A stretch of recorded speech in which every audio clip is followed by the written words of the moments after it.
प्रिय विद्यार्थियों, आज की क्लास का हमारा टॉपिक है मुख्य कार्यपालिका अर्थात चीफ एग्जीक्यूटिव। किसी भी संगठन या प्रशासन में जो सर्वोच्च अधिकारी होता है या सर्वोच्च पद पे विद्यमान अधिकारी होता है उसे हम चीफ एग्जीक्यूटिव कहते हैं।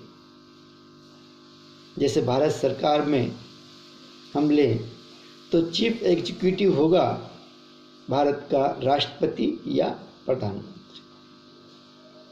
उसी प्रकार प्रशासन के लेवल पर अगर बात करते हैं तो भारत का चीफ एग्जीक्यूटिव होगा कैबिनेट सेक्रेटरी। स्टेट में आएंगे तो chief secretary and chief minister. उसी प्रकार डिस्ट्रिक्ट में जिला कलेक्टर प्रशासन का मुख्य कार्यपालिका कहलाता। तो जिस विभाग में या जिस प्रशासन में संगठन में सर्वोच्च अधिकारी जो होता है उसे हम चीफ एग्जीक्यूटिव की संज्ञा देते हैं, जिसके अंतर्गत जिसके निर्देशन में जिसके डायरेक्शन में अधिकारी और कर्मचारी अपने प्रशासन के कार्यों को संचालित करते हैं। मुख्य कार्यपालिका प्रत्येक देश की प्रशासनिक व्यवस्था पर शीर्ष स्तर पर होती है। सामान्यतः मुख्य कार्यपालिका प्रजातांत्रिक देशों में दो प्रकार की पाई जाती है, एक संसदात्मक और दूसरी अध्यक्षात्मक। जैसा कि आपको विदित है, भारत में संसदीय व्यवस्था को अपनाया गया है। संसदीय व्यवस्था में दोहरी कार्यपालिकाएं होती है। एक तरफ भारत का राष्ट्रपति होता है और दूसरी तरफ भारत का प्रधानमंत्री होता है, जो कि वास्तविक कार्यपालिका। दूसरी ओर अमेरिका में अध्यक्षीय शासन प्रणाली को अपनाया गया है, अर्थात वहाँ एक ही कार्यपालिका एकल कार्यपालिका पाई जाती है, जो सारी शक्तियाँ राष्ट्रपति में निहित होती हैं। अमेरिका में प्रधानमंत्री का कोई पद नहीं होता।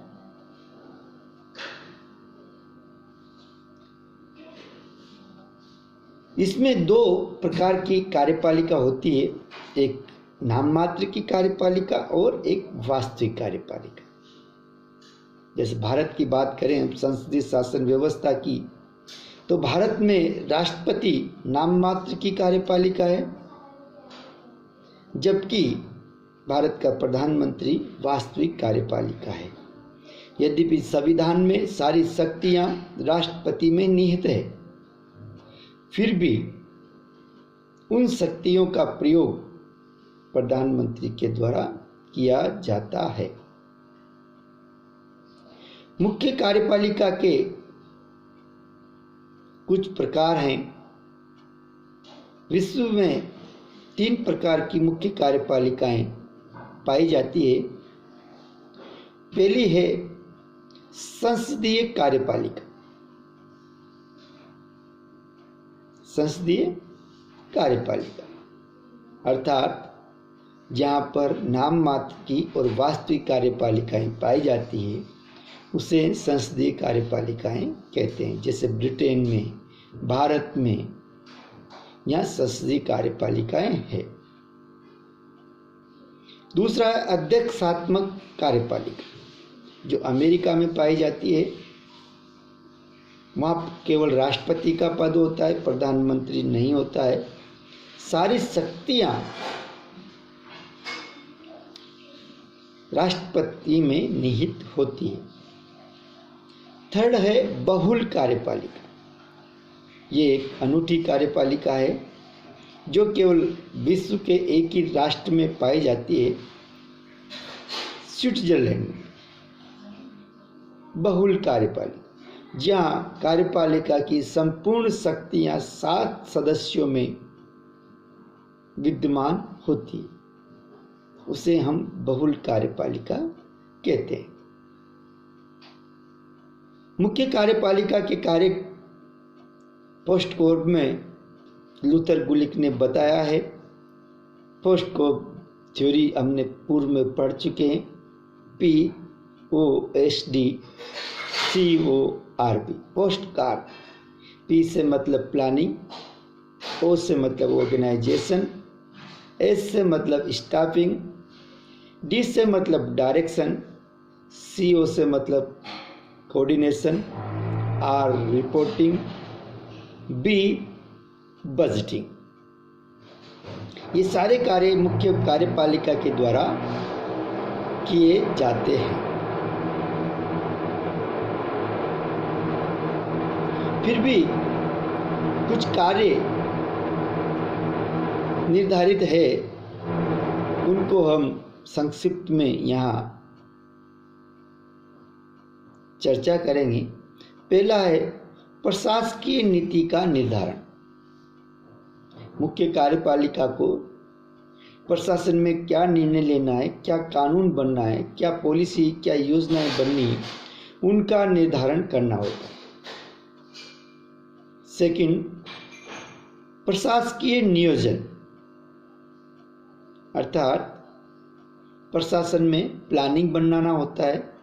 पंचवर्षीय, त्रिवर्षीय और 1 वर्षीय योजनाओं का निर्माण करके उनका क्रियान्वयन एवं निष्पादन करना होता है। थर्ड है सेवी वर्गीय प्रशासन, अर्थात कार्मिक प्रशासन, जिसमें कर्मचारियों की भर्ती, प्रशिक्षण, सेवा नियम, आचार संहिता इत्यादि के बारे में निर्णय किए जाते हैं। फोर्थ है निर्देश, घोषणाएं एवं आदेशकारी जारी करना। फिफ्थ, जांच एवं परीक्षण का अधिकार, ये भी चीफ एग्जीक्यूटिव का मुख्य कार्य होता है। नेक्स्ट है विभिन्न संगठनों, विभिन्न कर्मचारियों और अधिकारियों में कोऑर्डिनेशन स्थापित करना, ये चीफ एग्जीक्यूटिव की जिम्मेदारी होती है। नेक्स्ट है वित्तीय अधिकार, उसके कलम से ही, उसके अधिकारों से ही, उसके आदेशों से ही वित्तीय शक्तियां निर्धारित होती है। नेक्स्ट है जनसंपर्क एवं सार्वजनिक संबंधों का प्रबंध। मुख्य कार्यकारी अधिकारी जनसंपर्क के द्वारा जनता और अन्य कर्मचारियों के मध्य सामंजस्य एवं मैनेजमेंट करता है। प्रोफेसर चेस्टर बर्नार्ड ने चीफ एग्जीक्यूटिव के 3 कार्य बताए हैं। इनमें चीफ एग्जीक्यूटिव के प्रमुख कार्य है संगठन में संचार व्यवस्था। पहला कार्य जो चेस्टर बर्नार्ड बताते हैं वो है संगठन में संचार व्यवस्था स्थापित करना। संचार यानी कि कम्युनिकेशन, अपनी बात को, अपने विचार को या प्रशासकीय क्रियाओं को एक स्थान से दूसरे स्थान पर प्रेषित करने का नाम ही संचार है। संचार के लिए प्रेस, मीडिया, फाइल, पत्र व्यवहार, फोन, आजकल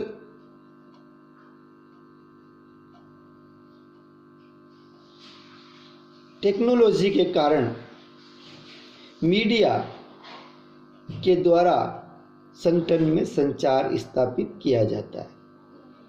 सेकंड है अपने कार्मिकों से कार्य करवाना, क्योंकि चीफ एग्जीक्यूटिव किसी भी संगठन का सर्वोच्च अधिकारी होता है, अतः उसे अपने संगठन में या प्रशासन में समस्त अधिकारियों एवं कर्मचारियों से काम करवाना होता है। जो सरकार के आदेश है, कानून है, उनकी पालना करवानी होती है। अगर कोई अधिकारी या कर्मचारी इन आदेशों की पालना ना करे तो उसके लिए अनुशासनात्मक कार्रवाई भी वो करता है। नेक्स्ट है संगठन के उद्देश्यों का निर्धारण। चीफ एग्जीक्यूटिव का ये इम्पोर्टेंट कार्य है कि संगठन किस दिशा में कार्य करे, प्रशासन का मुख्य उद्देश्य क्या है। किसी भी प्रशासन या संगठन का उद्देश्य समाज का कल्याण करना होता है, जनहित करना होता है, सामाजिक सेवाएं उपलब्ध करवाना होता है। और ऐसी अवस्था में चीफ एग्जीक्यूटिव की जिम्मेदारी और अधिक बढ़ जाती है, जिसके फलस्वरूप चीफ एग्जीक्यूटिव की लीडरशिप, उसका व्यक्तित्व, उसका नेतृत्व क्षमता, उसका सुपरविजन, ये सारी थ्योरीज को चीफ एग्जीक्यूटिव को उपयोग में लाना होता है और प्रशासन को चुस्त दुरुस्त और कार्यकुशल बनाना होता है।